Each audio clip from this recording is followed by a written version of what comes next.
सुपौल जिले के छातापुर प्रखंड के केवला वार्ड संख्या 2 में आयोजित जिला संतमत सत्संग का 33वां वार्षिक अधिवेशन मंगलवार को संपन्न हुआ। इस आध्यात्मिक आयोजन ने हजारों श्रद्धालुओं को अपने सानिध्य में लिया, जहां भक्ति और संतमत उपदेशों का प्रवाह न थमने पाया। श्रद्धालुओं ने इस 2 दिवसीय समारोह में अपने मन व आत्मा को एक नई दिशा दी।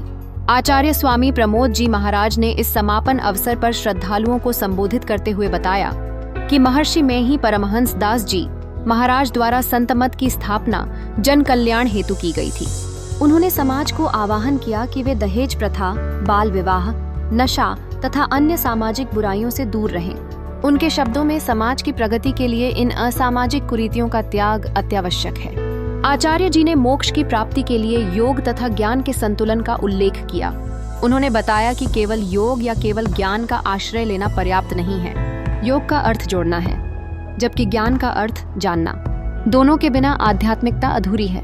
इस संदर्भ में उन्होंने 4 प्रमुख क्रियाओं मानस जप, मानस ध्यान, दृष्टि योग और सूरत शब्द योग का महत्व बताया, जिनसे आत्मा परमात्मा से मिलती है।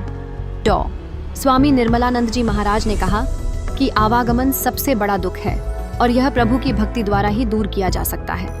उन्होंने जीवहत्या से दूर रहने तथा जन कल्याण के प्रति सजग रहने का संदेश दिया, जिसे उन्होंने समाज की सच्चाई से जोड़कर प्रस्तुत किया। परमानंद जी महाराज ने जीवन में अध्यात्म के महत्व पर प्रकाश डाला। उन्होंने कहा कि संस्कारों से युक्त जीवन को जीने की आवश्यकता है।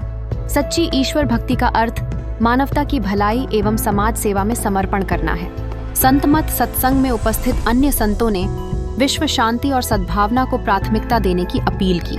उन्होंने श्रद्धालुओं को माता पिता और गुरुजन का सम्मान करने की आवश्यकता बताई। यह सम्मान एक संस्कारित समाज के निर्माण में मददगार साबित होगा।